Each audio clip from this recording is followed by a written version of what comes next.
ഓരോ നിമിഷം കഴിയും തോറും, ഓരോ മണിക്കൂർ കഴിയും തോറും, ദിവസം കഴിയും തോറും ബീഹാറിലെ തെരഞ്ഞെടുപ്പ് ഉദ്വേഗജനകമായി മാറുകയാണ്.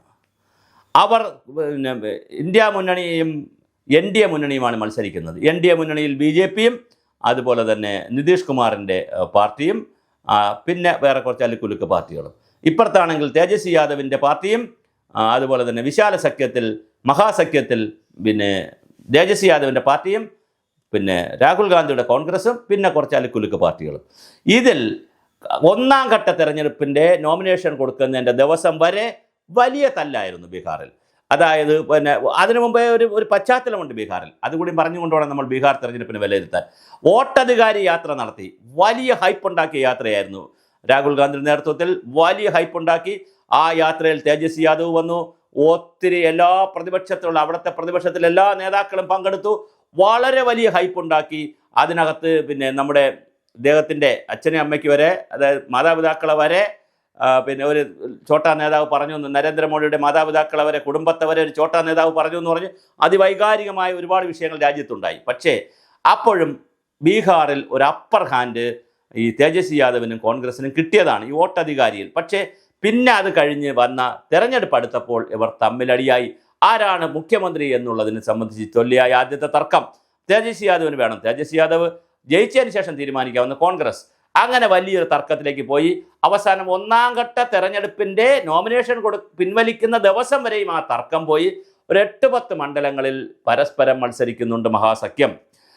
അവിടെ അപ്പോൾ മഹാസഖ്യത്തിന് സ്ഥാനാർത്ഥിയുണ്ട്, പിന്നെ പാർട്ടികൾക്ക് സ്ഥാനാർത്ഥിയുണ്ട്. മഹാസഖ്യത്തിന് സ്ഥാനാർത്ഥിയില്ല, പാർട്ടികൾക്ക് സ്ഥാനാർത്ഥി. അതായത് ഒന്നുകിൽ കോൺഗ്രസ്, ഒന്നുകിലല്ല കോൺഗ്രസ്, പിന്നെ RJD നമ്മുടെ ആരുടെ തേജസ്വി യാദവിൻ്റെ പാർട്ടി, പിന്നെ നിതീഷ് കുമാറും BJP, അവർക്കൊരു സ്ഥാനാർത്ഥിയേ ഉള്ളൂ. ഇത്തരത്തിലുള്ള ത്രികോണ മത്സരങ്ങൾ പല മണ്ഡലങ്ങളിലുമായി. എന്നാൽ രണ്ടാം ഘട്ട തെരഞ്ഞെടുപ്പിലേക്കുള്ള സ്ഥാനാർത്ഥിക്ക് കൊടുത്തപ്പോൾ കുറേ കൂടി മെരുങ്ങി. അവിടെ നിന്നൊക്കെ ഒരുപാട് ബീഹാർ മുന്നോട്ട് പോയി. തേജസ്വി യാദവിനെ മുഖ്യമന്ത്രി കാൻഡിഡേറ്റ് പ്രഖ്യാപിച്ചു.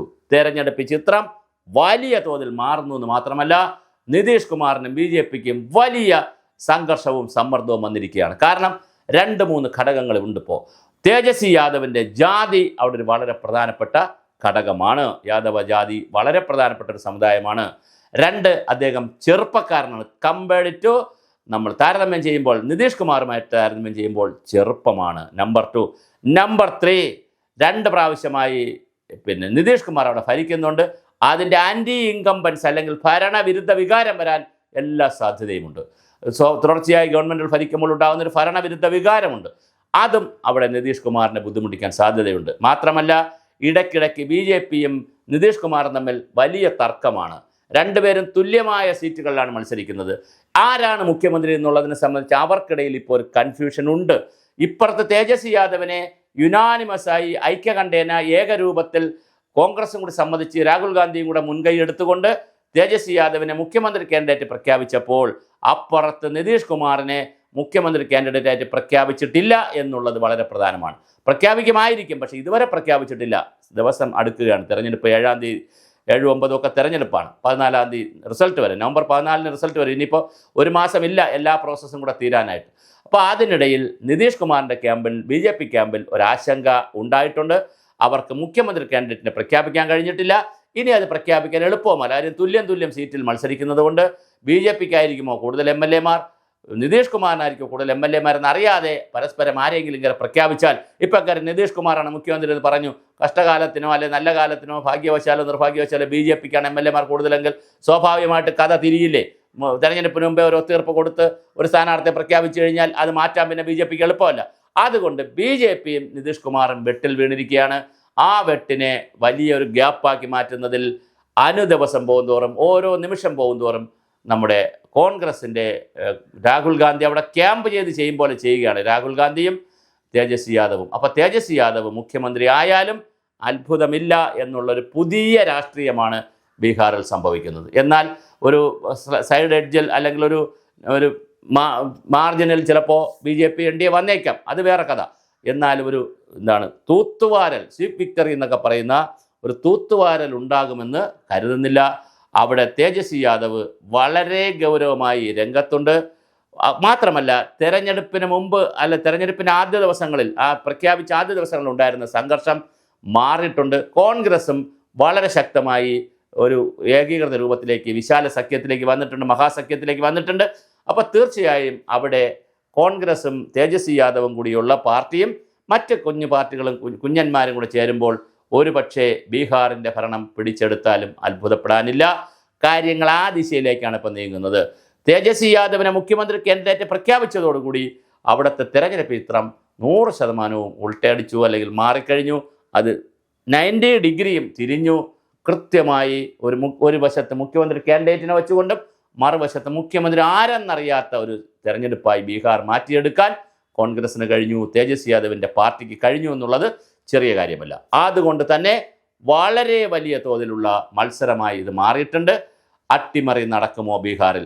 അങ്ങനെ അട്ടിമറി നടന്നാൽ സ്വാഭാവികമായിട്ട് നരേന്ദ്രമോദി കഴിഞ്ഞ ദിവസം അവിടെ പോവുകയും മഹാറാലികളെയൊക്കെ അഭിസംബോധന ചെയ്യുകയും വീണ്ടും BJP NDA സഖ്യത്തിനെ ജയിപ്പിക്കണമെന്ന്, നമ്മുടെ നിതീഷ് കുമാർ സഖ്യത്തെ ജയിപ്പിക്കണമെന്നും NDA ഗവൺമെൻറ്റിനെ കൊണ്ടുവരണമെന്നുമൊക്കെ വളരെ വിശാലമായി സംസാരിച്ചിട്ടുണ്ട്. പക്ഷെ അങ്ങനെ പറയുമ്പോഴും ജനങ്ങൾ അത് എടുത്തിട്ടുണ്ടോ? കാരണം ഇപ്പുറത്ത് രാഹുൽ ഗാന്ധി കൂടുന്നിടത്തും തേജസ്വി യാദവ് കൂടുന്നിടത്തുമൊക്കെ വലിയ ജനക്കൂട്ടമുണ്ട്. അപ്പോൾ അതുകൊണ്ട് തന്നെ എന്താണ് സംഭവിക്കാമെന്നറിയില്ല.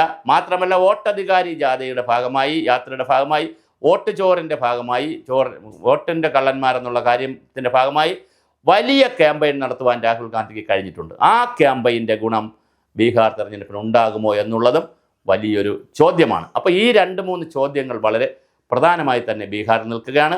ഒന്നാമത്തെ ചോദ്യം ഞാൻ ഈ പറഞ്ഞ പോലെ തെരഞ്ഞെടുപ്പിന് മുമ്പുണ്ടായിരുന്ന, അല്ലെങ്കിൽ തെരഞ്ഞെടുപ്പ് പ്രഖ്യാപിക്കുന്ന നാളുകളിൽ ഉണ്ടായിരുന്ന ഒരു സംഘർഷം ഇന്നിപ്പോൾ ഇല്ല.